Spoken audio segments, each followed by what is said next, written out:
आयुग्राम business कम्युनिटीच्या माध्यमातून agro processing industry for income and employment generation in rural area ग्रामीण भागातल्या शेती उद्योजकांची मुलाखत या निमित्ताने मी आज मयूर राजाराम जाधव यांच्या या फार्मवर आलेलो आहे. आजूबाजूला शेती, ते जिथं राहत आहेत त्यांचा पाहिलं बंगला, हा शेती उत्पादनांवर निर्माण झालेलं हे स्वर्ग बघितलं, खूप आनंद वाटला. आणि हा सर्वसामान्य शेतकऱ्यांना भविष्य इतकं उज्ज्वल आहे ते या निमित्ताने मला सांगायचं आहे. तर मी थोडी माहिती देण्यापेक्षा आज आपण मयूर जाधव यांना थोडं या संदर्भात ऐकूया. मी काही प्रश्न विचारतो, ते उत्तर देतील. कारण तुमच्यासारख्या यशस्वी उद्योजक, शेती उद्योजक होण्यासाठी तुम्ही मुलं म्हणून शेतकऱ्यांची पुढं भविष्यात काय केलं पाहिजे हा आदर्श नेमका आपल्याला या ठिकाणी ऐकायला मिळणार. तर मयूरजी, आज मी या ठिकाणी आलो, या ठिकाणी पाहिलं मी परिसर इतका. पहिली गोष्ट म्हणजे यांनी जो गोठा केलेला आहे तिथली स्वच्छता अगदी घरातल्यासारखी स्वच्छता आहे. म्हणजे इथं असणारी, आत्ता सुद्धा आम्ही मुलाखत घेताना या गायी सुद्धा अक्षरशः एखाद्या म्हणजे संवेदनशीलपणे आमची मुलाखत ऐकतायत असं जाणवतंय. इतकी ही स्वच्छता आणि इतके हे संवेदनशील वातावरण आहे या ठिकाणी. याचं मेन वैशिष्ट्य काय? तुझं शिक्षण काय? MBA finance. अच्छा, तू MBA फायनान्स केलं. बरं, तुमच्या घरामध्ये पहिल्यापासून तू शेती करताना पाहिलेलं आहे. शेतीमध्ये आलेले तोटे पाहता, शेतीमध्ये कष्ट करताना पाहता तुला असं कधी वाटलं नाही का की शेती नको बाबा, मी कुठेतरी नोकरी करतो?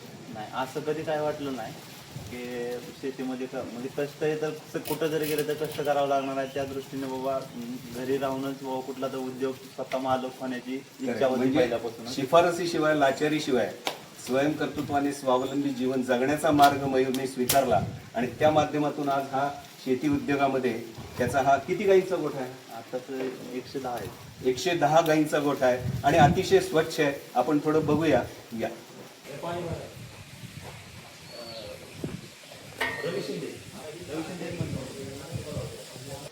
आता या बाजूला ह्या सगळ्या तुम्ही ह्या जे आहे ना पार्टिशन आपण असं केलेलं आहे, त्या सगळ्या प्रेग्नेंट आहेत. अच्छा, त्या प्रेग्नेंट असले की ह्या हाय एल्डर आहेत. त्यानंतर थोड्याशा ज्या कमी आहेत, लॅक्टेशन मध्ये थोड्याशा कमी आहेत त्या तिकडं आहे. असं पार्टिशन करून केलेलं. अच्छा, तिकडं प्यायच्या पाण्याची व्यवस्था केली आहे का? पाणी प्यायची व्यवस्था तिकडं बाहेर. मग याच्यासाठी आपण तो खाद्याचा तुमचा प्लांट सुद्धा बघणार आहे. तो पण मला वैशिष्ट्यपूर्ण आणि वेगळा वाटला.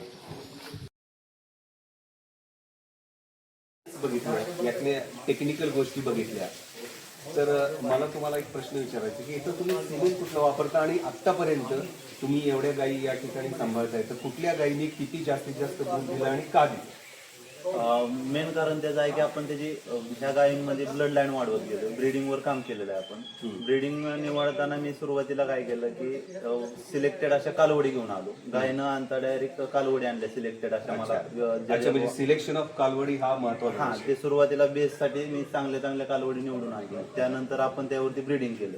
ब्रीडिंग करण्यामध्ये आपण ABS, डॅनमार्क, बायप अशा WWS असे प्रकारचे सिमेंट चांगले बुल वापरून त्यांना इन्सिमिनेट केलं. त्यांच्यापासून आपण कालवडी घेतल्या.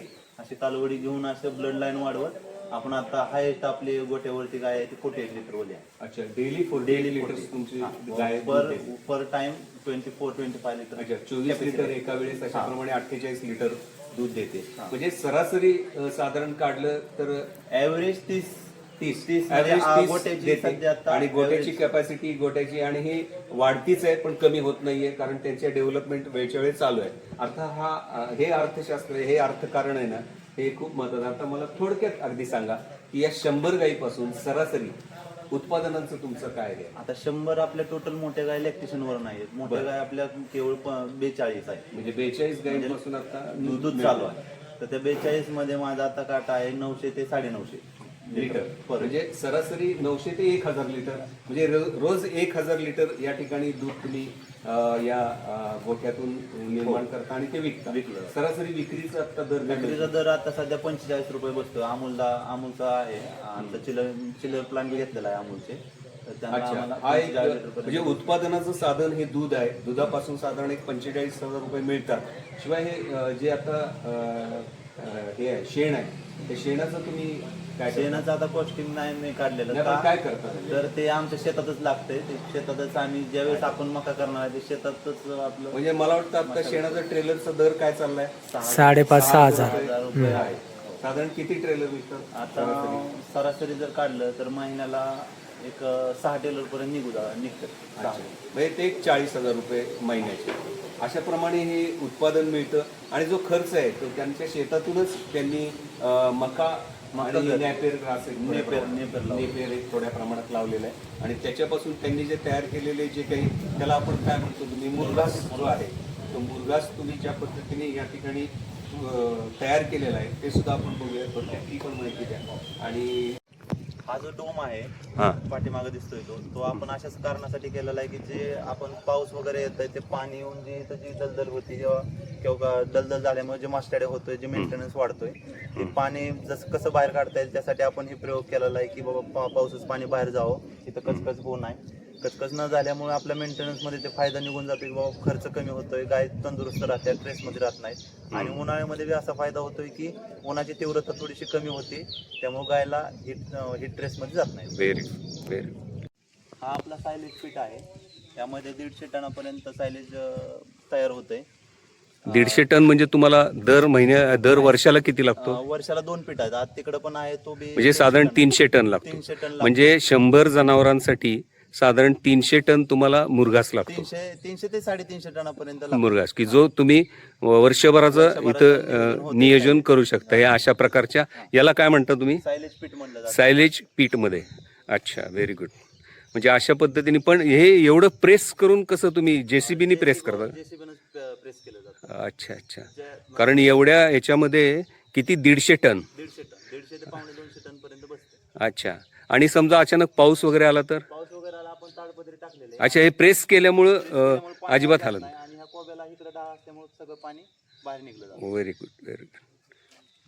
चांगलं आहे. म्हणजे तुम्ही आणि मग याच्यासाठी काय मका आणि फक्त मग मका आणि नेपेर ग्रास? नेपेर वगैरे नाही, नेपेर जे असतं आपण जे रोजच्या कुठे ग्रीन फोडर. अच्छा, ग्रीन फॉडर म्हणून देता आणि हा मुरघास म्हणून फक्त मका.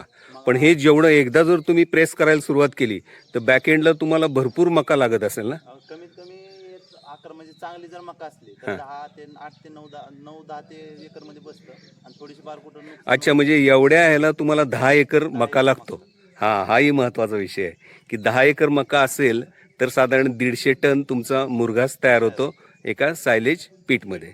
Okay, very nice.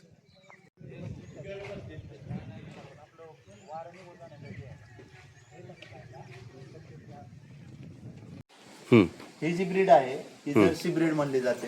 ही जर लॅक्टेशन जे आहे, लॅक्टेशन जरी कमी असले याच्यापेक्षा पण हिला क्वालिटी, दुधाची क्वालिटी जी असते ती चांगली असते. 5-0 पर्यंत फॅट असते, 5-0 ते 6-0 च्या आसपास. अच्छा. मग अशा प्रकारच्याच गायी तुम्ही अजून वाढवण्यासाठी प्रयत्न करताय का? त्यामध्ये डेव्हलपमेंट करायचे. अच्छा, म्हणजे तुमचं उत्पादन अजून वाढेल आणि खाद्य तेवढंच असेल. खाद्य थोडंसं कमी लागतं. उलटे यांना खाद्य कमी देऊन सुद्धा उत्पादन जास्त करतात आणि त्याच्यावर तुम्ही आता हे करताय आणि आजारी पडण्याची क्षमता. मेंटेनन्स कमी आहे. अच्छा अच्छा. म्हणजे मस्टर्ड म्हणा किंवा लाईमनेस म्हणा अशा प्रकारचे आहेत ते कमी आहेत. Very good, nice. मयूरचे आजोबा म्हणजे मयूरच्या आईचे बाबा. आपलं नाव काय? पोपट बाबूराव काटे देशमुख, ज्यांनी मयूरला प्रोत्साहन दिलं आणि या व्यवसायात आणण्यासाठी एक त्यांचाही अनुभव आणि त्यांचंही महत्त्व अनन्यसाधारण आहे. अशा प्रकारे जर शेती उद्योजक विकसित होण्यासाठी आपलीच नाती आपल्याला प्रोत्साहन देणार असतील तर तो सुद्धा एक आपल्यासाठी मोठा आदर्श आहे. धन्यवाद. हा मयूरचा बंगला आहे.